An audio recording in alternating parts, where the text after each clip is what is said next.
Pero acá, digamos, de alguna manera, no estaban haciendo una constitución, estaban haciendo una declaración, Sí, eso es una lo curioso. declaración, sí. Y llegaron a la conclusión de que, bueno, en las sucesivas redacciones se fueron limpiando esto, Sí. con concesiones mutuas. ¿Por qué?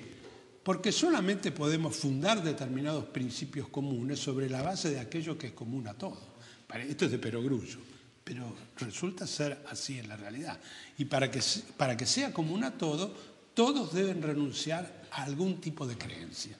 Y este tipo de creencias incluye fundamentalmente las de carácter religiosas, sí, metafísicas o ideológicas. Sí. ¿No? Digamos, yo tengo que buscar una base común.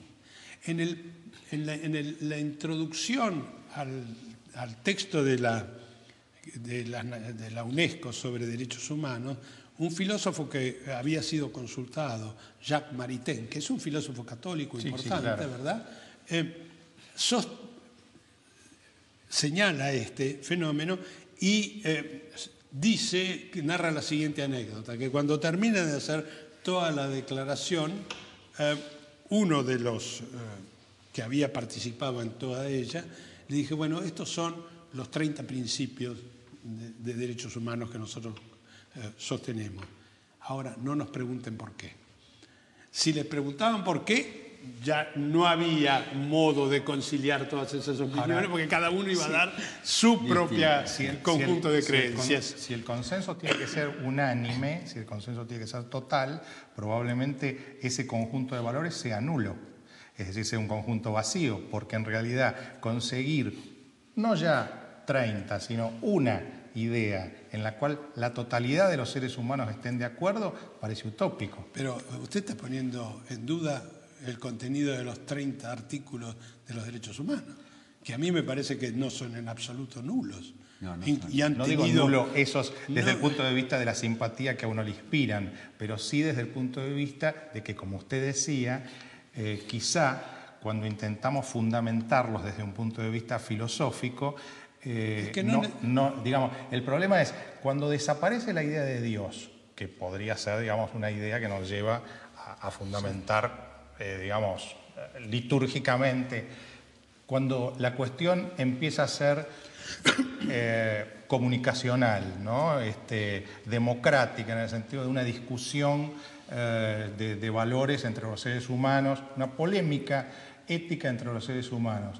¿Cómo fundamentar esa, ya que Juan José, por ejemplo, había puesto para bajarlo a una cuestión práctica, el caso del existencialismo es un humanismo? Aquel famoso dilema que plantea Sartre ahí entre el soldado de defender a la patria o ir con la madre. ¿Cómo fundamentar que una de las dos posturas es la valorativamente adecuada y no la otra? En el caso de los derechos humanos, que es el caso más interesante porque es el caso en el cual, digamos, de alguna manera se ha transformado la percepción de la vigencia de principios universales que no pueden ser lesionados. Aquí, digamos, los artículos fueron expresamente diseñados para señalar principios que todos pueden admitir y deben admitir y que no son vacíos. Digamos, el hecho de decir, por ejemplo, que todos... fíjese una peculiaridad de la redacción. La primera redacción decía todos los hombres nacen iguales y están dotados de razón, conciencia, bueno, por todo lo que es. Y la delegada de la India, que era una feminista en aquel momento, laica, dijo, no, la redacción no puede ser all the men, porque en Occidente se va a entender que esto es para hombres y mujeres, para todos seres humanos, pero en Oriente se va a entender de modo distinto. Varones. Sí. Y entonces exigió que se cambiara y peleó hasta que se cambió y dice, todos los seres humanos, all human beings, es decir, de modo tal que fuera claro que sean hombres y mujeres los que nacen en igualdad de condiciones y dotados de razón y conciencia. Eso transformó toda la civilización de un enorme país como la India. No, eso está claro, pero hoy, fíjese una cosa que veníamos charlando con Juan José hoy, si quisiéramos llevar al extremo ese principio, de ahí se podría derivar que, por ejemplo, habría que eliminar la herencia, porque si todos tienen que nacer iguales, sí, entonces la igualdad de oportunidades es fundamental. ¿Y estaría todo el mundo de acuerdo en que hay que eliminar la herencia? ¿O estaría todo el mundo de acuerdo en que de ese principio se deriva que hay que eliminar la herencia? Pero eso es otra cuestión. Esto tiene que ver luego... Porque si hay herencia ya no nacen iguales. No, pero esto tiene que ver, Claro. digamos, aquí la igualdad es una vieja discusión que en realidad se remonta a las discusiones en griego, en Atenas, con la democracia. Porque cuando nace el término democracia, el sinónimo, el equivalente de democracia fue isonomía, ¿verdad? E isonomía es igualdad. ¿Igualdad de qué? El término isonomía puede ser de nomos, la ley, ¿no? O puede ser de un verbo que significa distribuir. Y lo que empezó a discutirse era si era igualdad de oportunidades o igualdad de derechos, que sería con nomos, o igualdad de recursos, que sería distribución. Y los griegos dijeron, no, es igualdad de derechos e igualdad de oportunidades. Bastaría la educación pública. Basta la educación pública. No, hay que ver, porque la segunda parte de la Declaración de los Derechos Humanos, del 22 en adelante, da todos los derechos económicos y sociales que justamente fundamentan esa igualdad. Porque esto es lo que se buscó. Salud, educación, seguridad social, etc. Claro, pero fíjense lo que está pasando en Estados Unidos con Obama. Si hay una discusión si la salud debe ser pública o no. Que no se cumple es curiosamente, digamos, tanto las dos grandes culturas anglosajonas, Inglaterra y Estados Unidos, se negaron a refrendar la segunda parte y después cuando se hicieron las convenciones, ¿verdad? Se hicieron por separado los derechos políticos y sociales por un lado, civiles y políticos por un lado, y los derechos económicos, sociales y culturales por el otro. Pero en Inglaterra la salud pública es de las más avanzadas del mundo, claro, en su momento. Ahora ya, porque ese fue el Labour Party, claro, inmediatamente posterior. Sí. Así que... Sí. No, y además Inglaterra en eso, luego cuando se hizo en la Comisión de Derechos Humanos de Europa, tuvo que bajar muchas de sus pretensiones. Yo lo planteaba esto para tratar de algún modo la discusión que se ha dado en los últimos años en Estados Unidos en torno a este tema de la salud que planteó Obama. Justamente cualquiera, si a uno le dijera la salud debe ser para todos, uno diría sí. Ahora parece que en Estados Unidos no están todos de acuerdo en que eso debe ser así porque no quieren pagar la salud de los pobres algunos, ¿no? Es decir, ahí se problematiza ese principio que a priori parece sí universal. Bueno, pero esas mismas minorías, hasta hace muy pocos años, consideraban que el negro debía ser discriminado. Sí, no tan minoría porque se lo trabaja en el Congreso. Sí. Hay fuerzas que están en contra, pero esas fuerzas no tienen nada que ver con los derechos humanos, están en contra de los derechos. Por supuesto que van a ser, es muy difícil imponer los derechos humanos. Lo que yo planteaba que justamente el hecho de que sean minoritarias o no, lo define una cuestión aritmética de la democracia, no lo define una cuestión racional de la racionalidad humana. Pero la cantidad no quiere decir nada, no quiere decir cualidad. La mayoría puede estar equivocada. Es decir, es una cuestión de números, pero no es una cuestión de calidad. Pero no se podía considerar seriamente. Para el final del programa, ya que digamos fuimos como deslizándonos hacia el terreno político de un modo casi imperceptible, porque la ética lleva a esto. Sí, ética y política es para otro programa.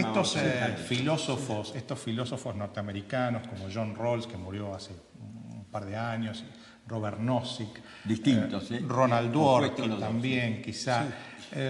John Rawls, tratando de centrarnos en John Rawls, me parece que es quizá uno de los más ricos, ¿no? Más interesantes.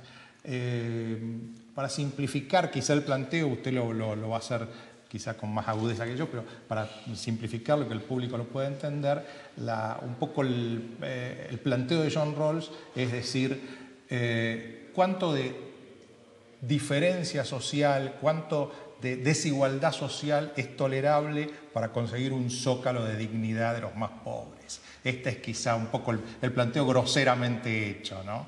¿Y cuál es la distancia, la desigualdad que se puede permitir para que los más pobres tengan una especie de estándar de dignidad? Bueno, digamos, yo creo que hay que distinguir drásticamente a Rawls y a Dworkin de Nozick. Sí, Nozick es un libertario. Libertario, sí. ¿No? Liberista, sí, en italiano dice liberista. Liberista, sí. Pero nosotros tenemos diferenciarlo de liberal. Sí. Libertario. Sí, pero libertario puede ser anarquista también. Pero participan del mismo principio, sean de la izquierda o de derecha, contra el Estado, contra toda imposición del Estado. De modo tal que yo por eso prefiero mantener el viejo adjetivo de libertario. Que estaba contra todo, contra pagar impuestos. Rawls es más el liberal norteamericano. Rawls es el liberalismo igualitario, ¿no? Y es liberalismo democrático. Es un liberalismo. New York Times, Paul Krugman, de algún modo, ¿no? Claro, digamos Krugman inspirado en Keynes y la tradición keynesiana, que es la misma, y Rawls en realidad lo que hace es fundamentalmente establecer, sobre todo en teoría de la justicia, porque digamos el liberalismo político es distinto, pero en teoría de la justicia dice las condiciones en las cuales los principios fundamentales de la justicia nosotros elegiríamos vivir bajo ellos.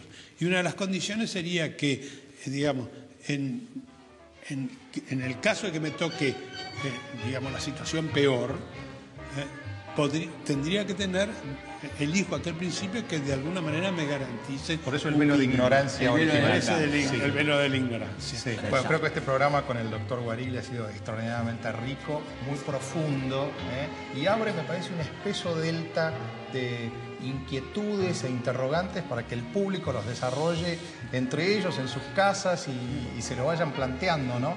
Porque justamente la filosofía es eso, el pensar sin presupuestos, tratar de ir desarrollando una búsqueda de síntesis. Le agradecemos muchísimo. No, gracias. Muchas gracias. Hasta el próximo domingo.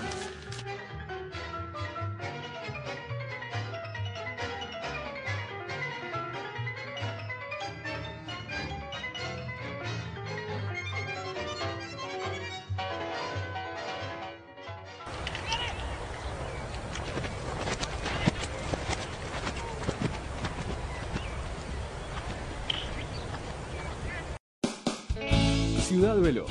Préstamos tan personales como las razones para sacarlos. Por cada 1.000 pesos pagás menos de 30. 84 meses de plazo. Hasta 15 sueldos. Gestión en 48 horas. Comunicate llamando al 0822 20400. Banco Ciudad. Te quiero ver crecer.